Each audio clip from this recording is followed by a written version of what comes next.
Hello, everyone. Welcome to my show, Curryup Startup Podcast, a podcast to spotlight world class Asian entrepreneurs, C suite executives, and leaders and allies who inspire you with nuggets of wisdom. This is your host, Priyanka Komala. And to our listeners, do subscribe to us, Curryup Startup Podcast, through our LinkedIn Live by following me, Priyanka Komala, or our Curryup Startup Podcast page, or our hashtag Curryup Startup. We're also available on YouTube and your favorite podcast streaming platforms. Today, I have with me Human 2.0, and let me unveil who that is. Hi, Mark Metry. Welcome to the show. Hey, thanks so much for having me. How are you doing? I'm excellent, and I'm so excited to have Mark, you on the show. To our listeners, Mark is a well-known thought leader on LinkedIn and on Twitter. If you follow him, you know who he is. But here I am giving you some brief introduction about this amazing guy. And as part of our October Mental Health Awareness Month, I felt Mark does a lot of great things which he's overcome in his own personal life, be it with social anxiety and leading a life that you design for yourself. So a wonderful guest on our milestone 45th episode of Curryup Startup Podcast. Thank you so much for having me. And yeah, I do a lot of different things, but mental health is something that I'm really correlated and connected with because I just think it's one of the most important things. And I have been in times where I thought I had everything I wanted in the world, money, social status, and yet you still don't really feel successful if your own brain, if your own mental and emotional capacities are working against you. And so after seeing that within my own self, interviewing so many successful people, billionaires, and kind of hearing the same thing, it's truly just forced me to point my message towards this because it's one of the most important things that we need to address as a society all over the world. That's amazing, Mark. Let's check out who our listeners are for today. We have Vani Muthi, who says, wonderful, great duo. Thank you, Vani, and we're so excited you're joining our show today. Now, to our listeners of Curryup Startup Podcast, let me tell you who Mark is. I look at him in three different ways. One, he's a young tech wizard who's transformed himself to his best version by overcoming social anxiety. Two, he believes in giving back to the community as a host of Global Top 100 Humans 2.0 podcast. And three, and the best aspect of all, which I really admire about Mark, is he's a very humble and kind leader who shares his wisdom and is very approachable. So kudos to you, Mark, on being such an amazing person, a human being itself. Thank you. And I just try my best every day. And I know people who are way more successful than me, but a really important mindset that I've had to learn is that it's always day one. It's always day one of whatever you're doing. And so, yeah, I always keep that in mind, and I have so many problems, but I just try my best to do it every day. And yeah, it's a daily 24/7 process for sure. I like your attitude. And that brings me to the first question I'm super excited to ask you. You started as an entrepreneur at age 7, selling baseball cards and Pokemon cards. And I know you do have immigrant roots with your parents from Egypt. Tell us, how does it feel being an immigrant, not knowing how to speak English, and being an entrepreneur at such a tender age? Yeah, so it's really weird. I think the fact that, I'm the son of immigrants, I think it's taught me so many different things from, constantly moving around as a kid to my parents, not really making that much money to being poor. It's just truly taught me how to be okay with things that are uncertain, how to be okay on shaky ground. And, for example, today, our world is going through COVID-19, a pandemic, and an economic recession. A lot of people are under uncertainty. And so those two things are correlated. And so I feel like I have been able to have that unshakable core because of the fact that very early on in my life, I went through so much uncertainty. And so today it makes me truly like, even if everything sucks, even if I have no idea what's going to go on, whether it's in my business or the economy or politics or whatever, I'm still like okay about it. And that's a skill that I don't take for granted because it's so important. That's pretty awesome. Thank you so much, Mark, for sharing those vulnerable moments as well. And I think our childhood really defines who we end up being, right, as an adult. Yeah, it does. I mean, for sure. Like, if you look at science will tell you that from basically ages 0 to 8, that is when your brain is setting up your psychology. That is when your brain is hardwiring neurons and myelin sheath highways that essentially go on to create your behavior as an adult. But, you can always still change as an adult, so it's both. It's like, hey, early part of your life, super, super, super important. But then even if you're later, you can still change, and so it's both of that.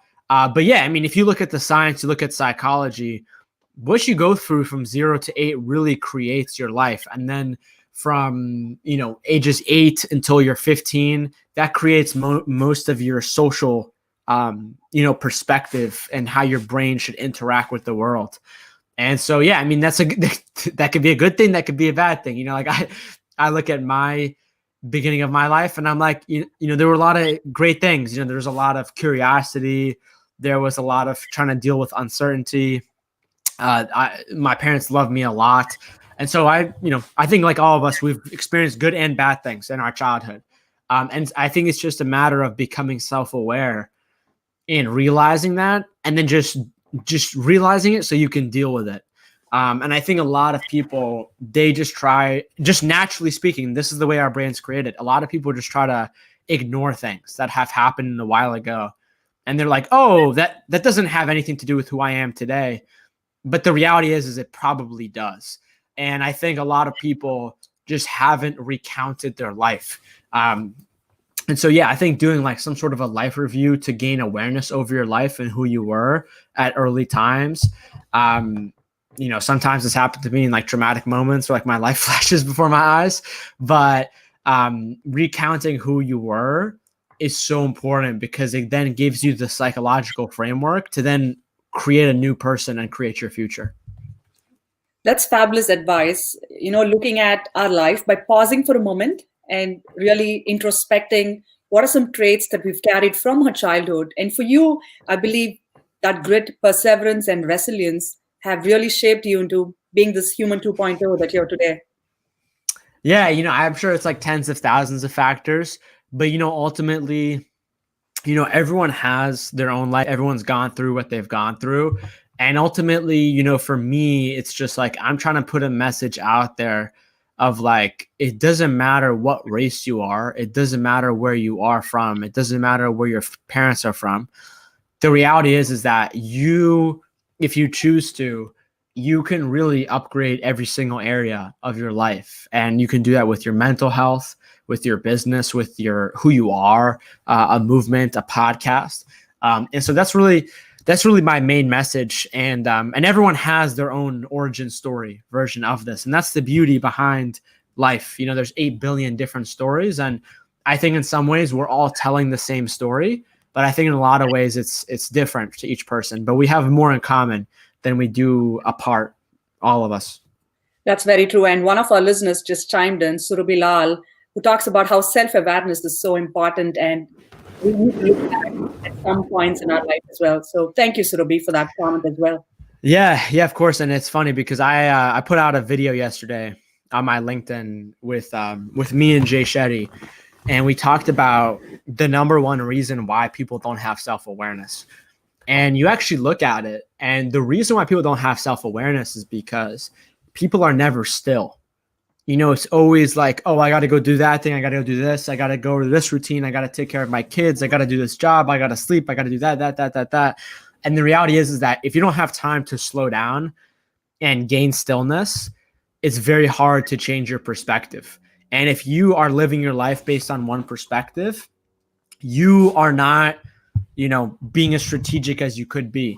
And so the way that you gain self-awareness is literally by sitting down with yourself and being still. And like, for example, I think at the start of the pandemic, I think a lot of us were kind of forced to do this where, a lot of us, still busy lives, but a lot of us were literally forced to not leave our house. And so, that may cause some stillness, that may cause some anxiety, depending on who you are. But gaining stillness is so important for self-awareness. And it's especially so important for entrepreneurs, people who are busy, parents, people who don't have time to like slow down. That's exactly what you need to do to gain self-awareness. The COVID pandemic has definitely helped us value our life, value our relationships, and the fact that you don't have to be on the go and super busy, loaded with a checklist of things that you have to do. Yeah, but it's also very hard too. So, you know what I mean? So there's always both sides of it.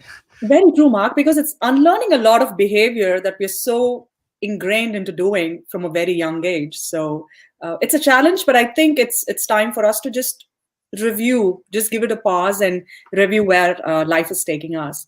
Now, tell us this, Mark.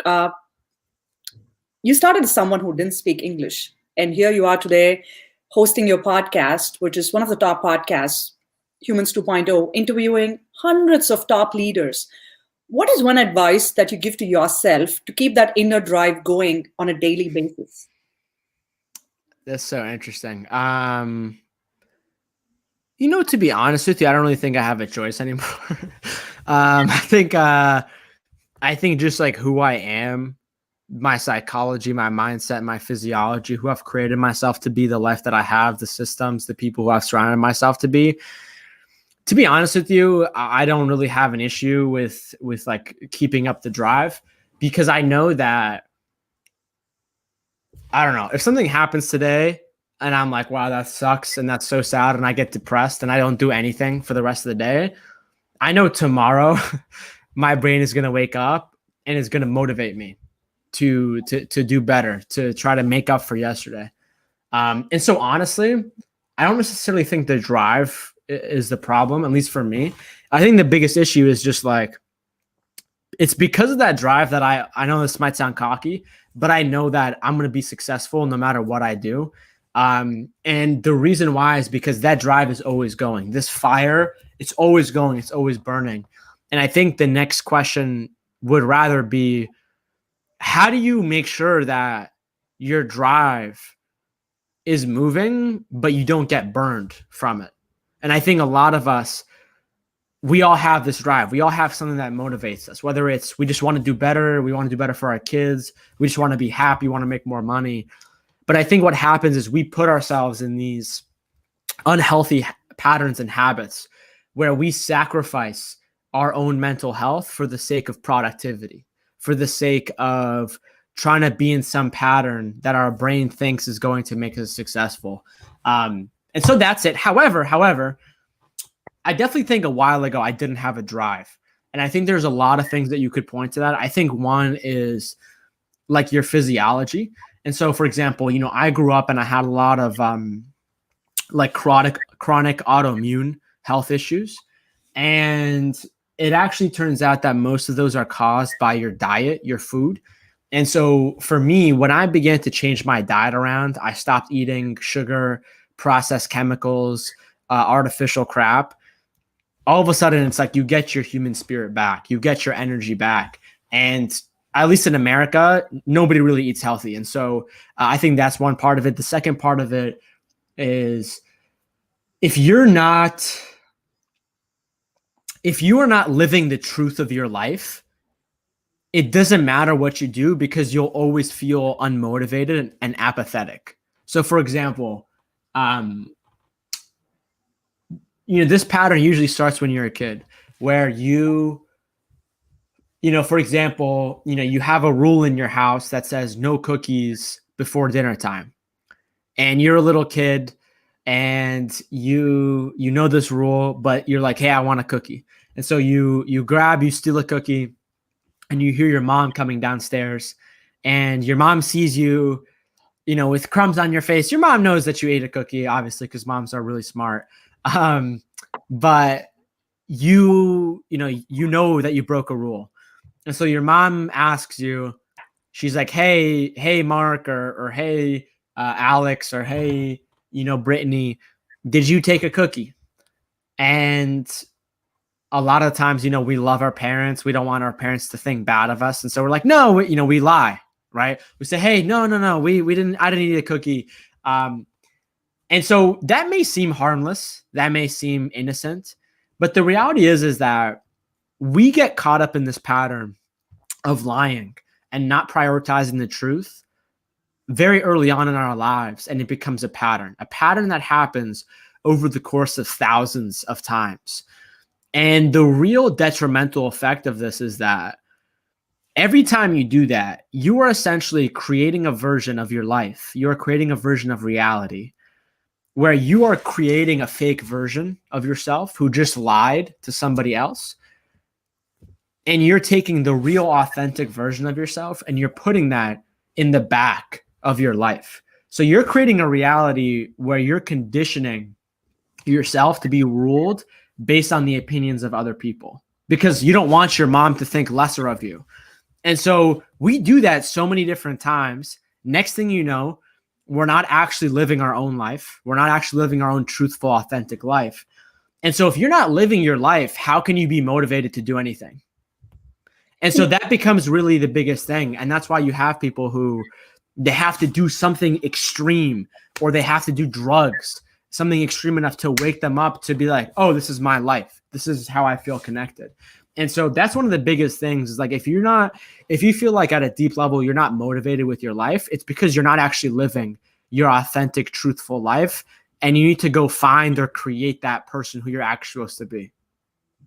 That's a pretty great way of looking at it, Mark. And I love the episode with Jay Shetty. To our listeners, Jay Shetty is an amazing guy. You need to check him out on social media. His latest book, Think Like a Monk, really helps you, take a pause of your life and enhance your self-awareness. And Mark is such a great guy who brings the best out of his own guests as well. So thank you for that wonderful episode too. Now, let's talk about your healthy lifestyle, Mark, given it's October Mental Health Awareness Month. What is one tip that you would give for our listeners to lead a mindful life? Because you're someone who's overcome depression, social anxiety, being a shy kid growing up. One advice for our listeners? Yeah. So this is it, right? Everyone today is interested in mindset. Everyone today is interested in your mind. And the reality is that your mind is like, this is like a technology. Your mind is like the software. And so your mind is your thoughts. It is the books that you read, the podcasts you listen to. And the problem is that most people, they only try to address that. But this is the thing. If you try to go and not attack, but you try to go on the offense in your own mind, your mind is infinitely smarter than you. Your mind knows all of your weaknesses and knows all of your insecurities. It will use them against you. And so the biggest thing that I found that's truly helped me control my mind is not necessarily the software, but it's the hardware, right? And so what is the hardware? The hardware is whatever your mindset is installed in. And that is literally your brain, the physical organ that is your brain. And if you are an average human being in 2020 that lives in a developed country, your brain is probably heavily inflamed due to not going outside enough, due to excessive alcohol, sugar, eating the wrong kinds of foods, not eating enough of the right kinds of foods, not being in a good sleep pattern, not exercising, not connecting yourself with people, not connecting yourself with nature. All of these things will destroy someone's brain that even if they are a very nice person, they're very kind, they were taught the right things, they have a great mind. If their brain is not working, your mind will not work. And so the biggest thing to do for mental health awareness is to look at your brain. It's to start addressing some of these fundamental layers that our ancestors have known for thousands of years. But now because of the modern world has bastardized it, and we are now taking psychology, and companies are using psychology and really good marketing to take advantage of your human psychology. And so what do I mean by this? These are junk food companies. And what I mean is, if you do any kind of research of like grocery stores, at least in America, you will realize that the aisle in which kids, little kids, break down crying and screaming is in the cereal aisle. And why is that? That's because billions of dollars have been invested into understanding how the human brain works. There's a color theory that says human beings over thousands of years developed the ability to see color because we were trying to search out for fruits in the forest, and fruits are very bright colored. And so cereal companies, they all know this. And so if you realize all cereal boxes that have a ton of sugar, that have a ton of crap, are all extremely brightly colored. They're all red and yellow and blue and pink and bright green. And so kids are walking by, their brain is telling them, you need this, you need this, you need this, you need this, you need this. They're probably not being well nourished. And so their body is literally about to have a panic response because they are not getting what they want. And so that is one very small aspect that goes to show you of today, mental health awareness. Everyone says, hey, for mental health awareness, you should go take a bath and eat a slice of chocolate cake. And the reality is like, hey, yeah, if you've never done that stuff and you're super hard on yourself, that may be a good thing for you to do. However, the reality is that these chemicals, these flavors, these preservatives that are more common in America than any other developed country on earth, because we don't really have any regulations to deal with this stuff, compared to, for example, the European Union that has banned over 500 chemical preservatives, because there are studies that show, hey, guess what? If you consume certain foods, your child has a 50% more increased chance of getting ADHD or having behavioral problems. And so truly, the best thing that you can do for your mental health is eat a healthy, whole diet, and sleep well and exercise well and go outside in the sun and talk with people that you love and go in nature. And if you do those things, your mental health will be better than most people who are inside all day and they're taking bathtubs and they're eating chocolate cake because they want to feel good. When in reality, we need to actually look at the legitimate science that actually shows cause and effect of this is how you make your brain better. You make your brain better by giving it the raw nutrients, resources it needs. And that's not chocolate, Oreos, and Doritos. That's very interesting in terms of a psychological aspect as well, combined with the scientific evidence that we have in terms of how our brains react to food, nature, health, and living a mindful lifestyle. So thank you for that wonderful advice. And, this morning I actually spent a good amount of my time doing my yoga, meditation, and going out for a run in nature. And I feel like super excited and pumped up. That's a huge difference, like from a regular lifestyle to actually taking time and investing in yourself for almost an hour. And I feel the drive and the energy that you have is like significantly different. Yeah, it's literally totally different. And I do yoga, I meditate, I go for a run. I didn't run today, but I went to the gym and like really a lot of people think that depending on how well known, or not well known, depending on how well aware of mental health, a lot of people, they understand this. Okay, this is basic science. I need to do X, Y, and Z. And then some people think that this doesn't really affect your life. Some people haven't been taught the science. I used to be one of them. I didn't know better. And, when people start talking to you about meditation and yoga and running, and you're like, what does that have anything to do with my mental health? It just means that you need to do more research. You need to go out there. You need to look at the information, because truly when someone knows why they should be doing something, they do it. Because like you feel like you're on target. You're probably going to do a better interview. You're probably going to be more productive. You probably know that you're going to be a better person overall. And so if you know that something works, you're going to do it. And so I think it's just spreading more awareness, more information out there to people. And, like just as an example, before this, I was doing this virtual keynote with over 1,000 people, younger people, not all of them, but mostly younger people. And I started to talk about food, and I started to talk about how that literally forms your brain. And I want to say like maybe 75% of the people had no idea. And so if you just gain that fact and you do your own research and you look at why, then you're like, oh, wow, I can use this as a tool to empower myself to change my life and to change my brain. And you do that day in and day out and day after day. Then after like 5 years, you'll be like me, where it's like this just becomes a part of your life. You are who you are. You're becoming a greater person every single day. And it's just because that you're doing it. Right. It's just part of your routine and lifestyle. So thank you for that splendid advice. And I hope our listeners can think about, like, if Priyanka and Mark can do it, so can everybody else. It's just taking those little steps to creating a better version of who you are. Mark, you've recently done a TEDx talk. You've also appeared on Amazon Prime docuseries about social movement. Tell us a little bit about those experiences and how it has helped you become a better leader as well, who is very influential in the community.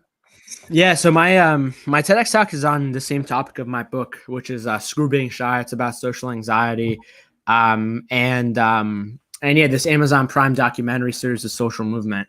Basically what it is it's basically a conscious, socially responsible version of Shark Tank, where it's like instead of trying to just like raise money to like sell random products and fund random startups, it's basically how can we solve the world's biggest issues through business, through entrepreneurship. And so my team is tasked with reinventing the education system. And so one of the biggest things that we're trying to do is just like, hey, before people can, memorize the multiplication table, kids at a very early age should be taught how to use their mind. Kids should be taught a lot of these very basic tools that if we put them in the general population, it would fundamentally change the course of generations. And so we're trying to put in a lot of sort of basic human skills at the very start of someone's educational experience. And there's so many like problems. There's so many issues, as you're trying to change any system in the world. But really trying to prioritize to teach kids instead of algebra, instead of, like Christopher Columbus landed this or whatever. It's like, hey, this is how you should control your mind. This is how you should manage your emotions. This is how you talk with other people. This is how you communicate with other people. This is how you regulate your own emotions. All of these extremely fundamental skills that I had to learn as an adult by myself because nobody taught me, because the education system didn't teach me. And so that's one of the biggest issues. And the biggest, problem behind this is just the fact that most adults in our society today that could be teachers, that could be superintendents of schools, they don't know these things in the first place. And so how are you going to get a population of adults who are supposed to be leaders teach people who they don't even know? And so there needs to be a fundamental re-education across. It doesn't matter what age you are. It doesn't matter what generation you are. We all could learn something. And so that's what my team is trying to focus on for that project. That's pretty amazing. And I'm so glad, Mark, you're focused on making this world a better place. And education plays a crucial role because you're modeling the future citizens of our country through education from a very young age.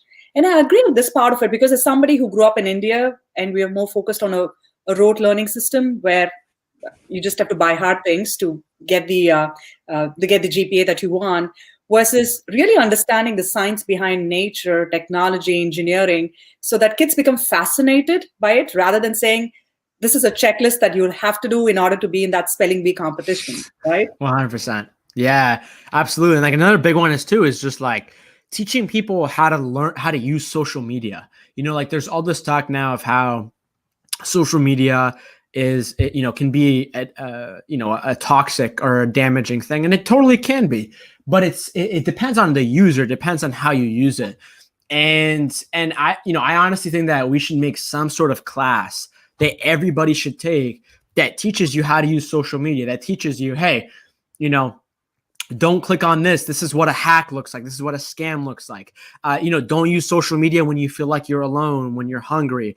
Be careful of filters, and anybody can edit their face to make them look like a model. And so I think there needs to be like a fundamental social media class that needs to teach people, because honestly, if we can teach people that, then we can teach people how to use technology and the internet in an appropriate manner. And I fundamentally believe that is going to solve most of our problems, from poverty to empowering people to getting ideas, breaking down cultural walls. And so I think that's like another fundamental thing that needs to happen as well. That's a very interesting aspect because we look at policies and regulations to make it happen, right? But it starts with us, as parents, as people who are responsible for young kids or just our fellow citizens in the country. How do we create that awareness to understand how the world works in social media, cybersecurity, and basic things that you got to be just careful about? Yeah, honestly, I think I'm not, I think in America, or at least in my friend group, waiting on the government to help you with something is a lost cause. Like, there's just no way it's going to happen. It's impossible. The best bet is you doing it yourself, you getting a team together, people becoming an entrepreneur, doing it yourself, and then influencing people in government. Influencing people in government say, hey, look what we've created, and trying to find those handful of people that are involved in our government who are innovative, who are open-minded, and get that and influence them to then influence politics in the government. And so I think that's like the general consensus. But yeah, I don't know how any of these systems are going to change. To be honest with you, I don't really expect them to change. I expect this problem to be 100% solved by regular people, by entrepreneurs in the future. That's very impressive. And it's just like how crowdfunding happens, right? People empower themselves and create a change in the society as well. Now let's look back at your personal journey, Mark. Is there something that you would have changed in your life when you look back now? Honestly, I would change nothing because, I'm for sure. I definitely went through things that, probably weren't the best, but, honestly, I wouldn't change it because, I am who I am. I am, my actions, my thoughts, my experiences. And I love myself for who I am today. And I've made many mistakes and I continue to make mistakes and I have so many problems. We could do like 6 different podcasts on them. But I wouldn't change anything because I accept myself for who I am. And honestly, like I fear that if I would have changed one thing, like I was literally having a conversation about this with my friend. If I changed one thing, I would have screwed. So like, for example, like I ended up going to college and academically I had a terrible time. I realized that personally for me, college wasn't for me. Didn't really prepare me for my future. And I was talking with a friend of mine yesterday and I was like, yo, imagine if I had went to a good college. Imagine if I had went to a college where they actually did prioritize learning. I wouldn't be doing this. I would be some intern somewhere working, doing something. And so I'm glad that my journey has gone the exact way that it has. And I'm afraid of like messing with that in some way. Like I trust God, I trust the universe. And I just feel like it's about the present moment for me right now of who I can be in each and every single day. That's amazing, Mark. And I'm so glad you're a guy who lives with no regrets and is always looking at what's next. So what's next for Mark?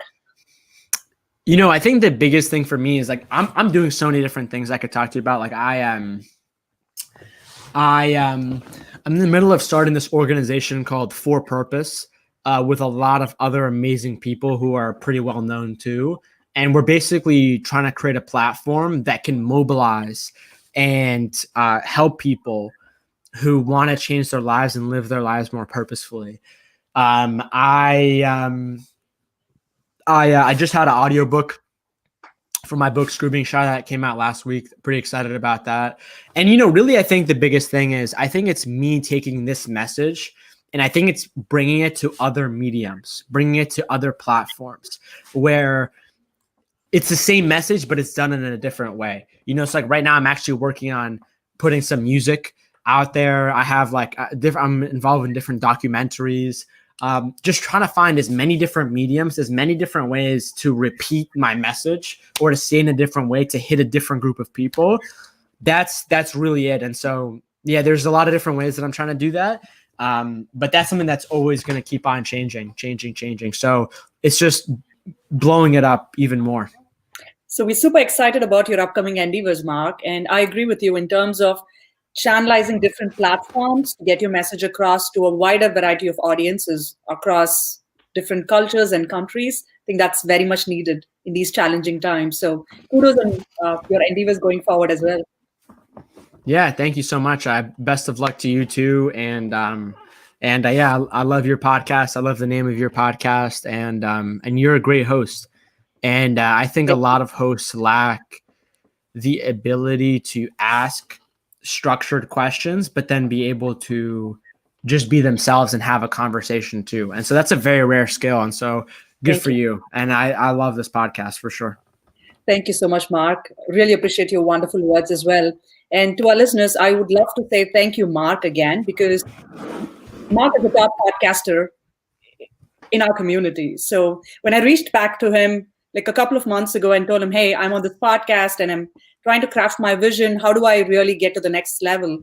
And he was kind and gracious enough to give me his time and energy in mentoring me. And I really appreciate your continued mentorship as well as Mark. Of course. And I've seen you take it and I've seen you apply it.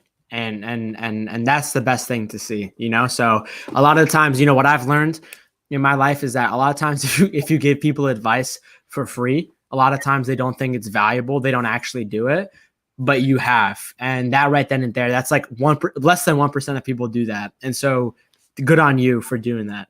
And I'm happy to have played some small role. Thank you, Mark. That's so kind of you. We have a fun rapid fire round for you. Are you ready for that? Yes, let's go. So you tell me the first thing that comes to your mind when I say the following, and in just one word, okay? Okay. Oh God. All right. I'll try my best. It's nice to put a fellow podcaster and like a top keynote speaker on the hot seat. So super excited about this. Let's go on. The first one, role model.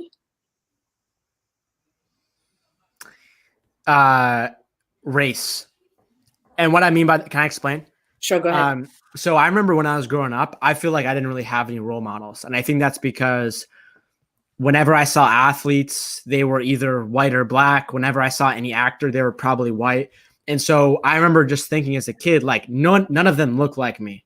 And so I think the more people that we can put in whether it's just their appearance, like their race, their gender, people who from the outside look like people, it's important to elevate them because that's how they become role models for all the other people of all kinds of races and genders and ethnicities. And so, yeah, we need to focus more on that to create more role models like that. So that's a very interesting observation. Thank you for sharing that. What does happiness mean to Mark? A temporary state of mind. And what I mean by that is, go for it.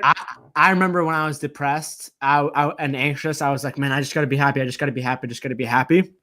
But then quite frankly, I realized that happiness is a temporary experience where your neurochemicals are drugging you into pleasure. And I've honestly learned that if you're trying to chase that throughout your entire life, you're just going to seek stimulus. You're just going to seek pleasure. And so the best thing that I found that you can do is not necessarily like try to search for happiness, but it's try to create the life that you're proud to live. And happiness will become a byproduct of that. You know, like for example, today I did this keynote with like literally 1,000 students. That made me so happy. And then I, came downstairs and I, talked with some people here that live with me. And that was awesome. Had a great moment of connection and love. And then now I'm on this podcast with you. And, this kind of stuff makes me happy. And then I know after this, I have a lunch and a conversation scheduled with a friend of mine.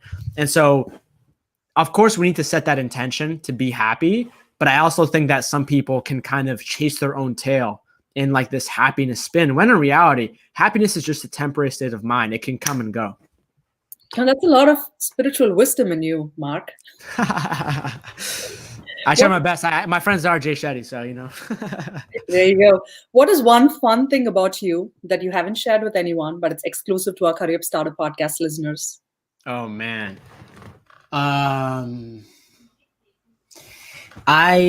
in the middle. I think like in April, when pandemic was like hard and we were all quarantined, I started to work on a cookbook.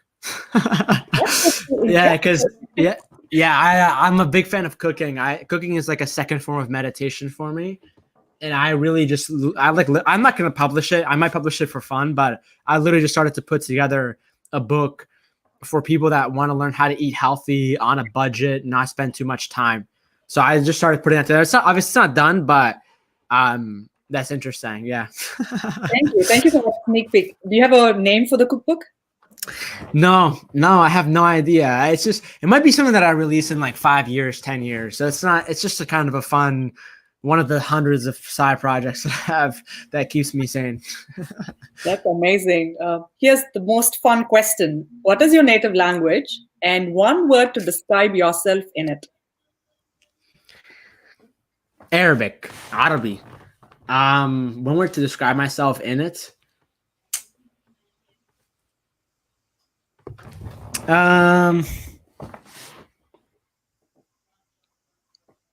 Okay, this might be messed up, but I'm just going to say racism.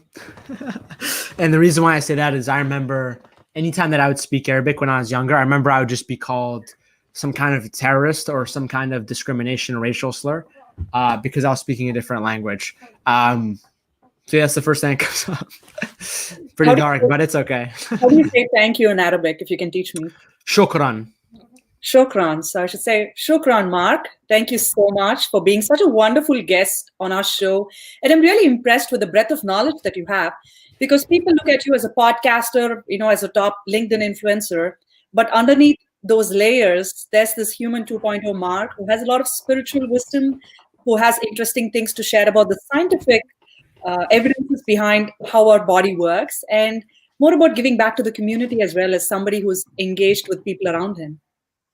Yeah, no, thank you so much. And, honestly, that comes from reading so many books, that comes from listening so many podcasts, that comes from interviewing hundreds of people, where it's just like, I just don't want to waste people's time. And so for me, I would rather tell people just like straight up, like the root, the most valuable information that I can give in the least amount of time.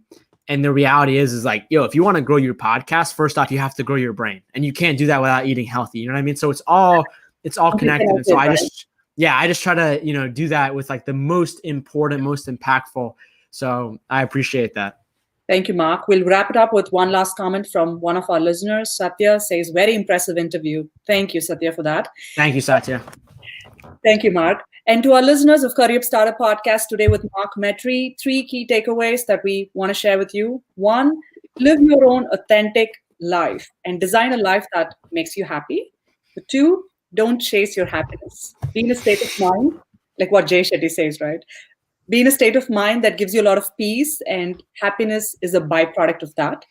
And 3, and the fabulous aspect of all is live a mindful life, which includes eating well, sleeping well, getting your walk in nature, giving your body the nutrients that it needs, so your brain gives you the best in terms of becoming a better human, and maybe even human 2.0, just like Mark Metry. Yeah, 100%. So, I love that. So thank you, Mark. And to our listeners, do subscribe to our Curryup Startup Podcast. We are on LinkedIn Live. You can follow us, Curryup Startup Podcast, or me, Priyanka Komala, and find us on your favorite podcast streaming platforms and YouTube as well. Until another episode with another interesting guest, this is your host, Priyanka Komala, signing off from Curryup Startup Podcast, a podcast to spotlight world-class Asian entrepreneurs, C-suite executives, and leaders who provide insights and wisdom from their personal journey to inspire you. Thank you.